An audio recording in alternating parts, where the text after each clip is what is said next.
কল্পনা করুন এমন এক সময়ের কথা যখন সত্য বলা ছিল অপরাধ আর আল্লাহর ইবাদত করাই ছিল মৃত্যুদণ্ডের সমান। একজন জালিম বাদশাহ, যার রাজত্ব দাঁড়িয়েছিল মানুষের ভয় আর কান্নার ওপর, যার কাছে নিরপরাধ মানুষের চিৎকার ছিল আনন্দের সুর, আর ক্ষুধার্ত সিংহ ছিল তার শাস্তির সবচেয়ে ভয়ঙ্কর হাতিয়ার। সেই অন্ধকার সময়ে কেউ ভাবতেও পারেনি একজন সাধারণ রাখাল মেয়ে এই ভয়ের রাজত্ব কাঁপিয়ে দিতে পারে। কিন্তু ইতিহাস সবসময় শক্তিশালীদের দিয়ে লেখা হয় না, কখনো কখনো ইতিহাস বদলে যায় একজন ইমানদার মানুষের সাহসে। অনেককাল আগে বাগদাদের জামিনে রাজত্ব করত এক বাদশাহ। তার নাম ছিল জাহির। সে বিশ্বাস করত মানুষকে শাসন করতে হলে ভালোবাসা নয়, ভয় দরকার। তার রাজ্যে বাবা আর ছেলে একই জেলখানায় বন্দী থাকত। মায়েদের চোখে থাকত শুধু অশ্রু। যে আল্লাহর ইবাদত করত, যে অন্যায়ের সামনে মাথা নত করত না, তার শাস্তি ছিল ভয়াবহ। রাজা জাহির ক্ষুধার্ত সিংহ পুষত। নিরপরাধ মানুষদের জনসমক্ষে সেই সিংহের সামনে ফেলে দেওয়া হতো। সে ভাবত ভয়ই সবচেয়ে বড় ক্ষমতা, কিন্তু সে ভুলে গিয়েছিল ভয়ের চেয়েও বড় একটি শক্তি আছে, আর তা হল ঈমান। এই অত্যাচারের রাজ্য থেকে দূরে ছিল একটি ছোট গ্রাম। সেখানে এখনও মানুষের হৃদয়ে আল্লাহর আলো নিভে যায়নি।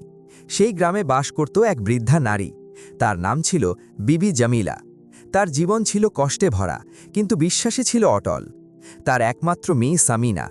সামিনা শুধু রূপে সুন্দর ছিল না, তার সৌন্দর্য ছিল তার দয়ায়, তার নম্রতায়, তার আল্লাহ ভীতিতে।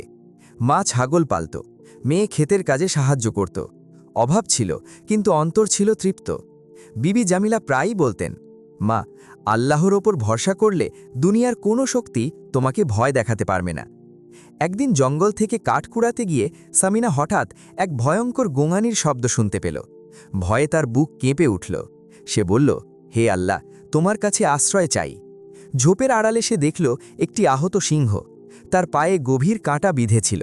ব্যথায় সে নড়তেও পারছিল না। মুহূর্তের জন্য সামিনা বিধায় পড়ে গেল। এ তো হিংস্র পশু, সে কি আমাকে আঘাত করবে না? ঠিক তখনই তার মায়ের কথা মনে পড়ল।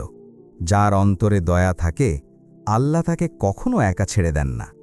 বিসমিল্লাহ বলে সে ধীরে ধীরে এগিয়ে গেল। এক এক করে কাঁটা বের করে দিল। সিংহটি আক্রমণ করল না, নীরবে তাকিয়ে রইল। তারপর ধীরে ধীরে জঙ্গলের ভেতর হারিয়ে গেল। সামিনা তখনও জানত না এই ছোট্ট দয়ার কাজই একদিন একটি রাজত্বের পতনের কারণ হবে। কিছুদিন পর গ্রামের মানুষ ভয়ে কাঁপতে কাঁপতে বিবি জমিলার ঘরে জড়ো হল। কারো স্বামী নেই, কারো ছেলে নেই। তাদের সবাইকে নিয়ে গেছে রাজা জহিরের লোকেরা। সামিনার চোখে পানি এলো, কিন্তু তার ভেতরে জ্বলে উঠল এক দৃঢ় সিদ্ধান্ত। সে বলল, যদি কেউ জালিমের সামনে না দাঁড়ায়, তবে জুলুম কখনো থামে না। মা তাকে থামাতে চাইলেন। মা, জহিরের দরবারে যাওয়া মানে মৃত্যু। সামিনা শান্ত কণ্ঠে বলল, যার সাথে আল্লাহ আছেন তার মৃত্যু পরাজয় নয়। সে একাই রওনা হল রাজপ্রাসাদের দিকে। রাজা জহির প্রথমে হেসে উড়িয়ে দিল, এক রাখাল মেয়ে আমাকে চ্যালেঞ্জ করছে। কিন্তু মানুষের মধ্যে ফিসফাস শুরু হয়ে গেল। ভয় ধীরে ধীরে ভাঙতে লাগল। রাগে অন্ধ হয়ে সে হুকুম দিল, ওকে ক্ষুধার্ত সিংহদের সামনে ফেলে দাও। দুপুরবেলা বড় ময়দানে মানুষ জড়ো হল। সামিনার মুখে কোনো ভয় ছিল না। সে বলল, মৃত্যু আমার রবের হাতে, কোনো বাদশাহর হাতে নয়। খাঁচা খোলা হল। সিংহ ছুটে এলো, কিন্তু তারা থেমে গেল। একটার পর একটা সিংহ সামিনার পায়ের কাছে বসে পড়ল। রাজা জহির স্তব্ধ হয়ে গেল। তার চোখ পড়ল একটি সিংহের দিকে। এটি সেই সিংহ যার পা থেকে একদিন সামিনা কাঁটা বের করেছিল। সামিনা শান্তভাবে বলল, এই সৃষ্টি তার রবের হুকুম ছাড়া কিছুই করে না। সেই মুহূর্তে মানুষ বুঝে গেল, শক্তি সিংহাসনে নয়, শক্তি ঈমানে।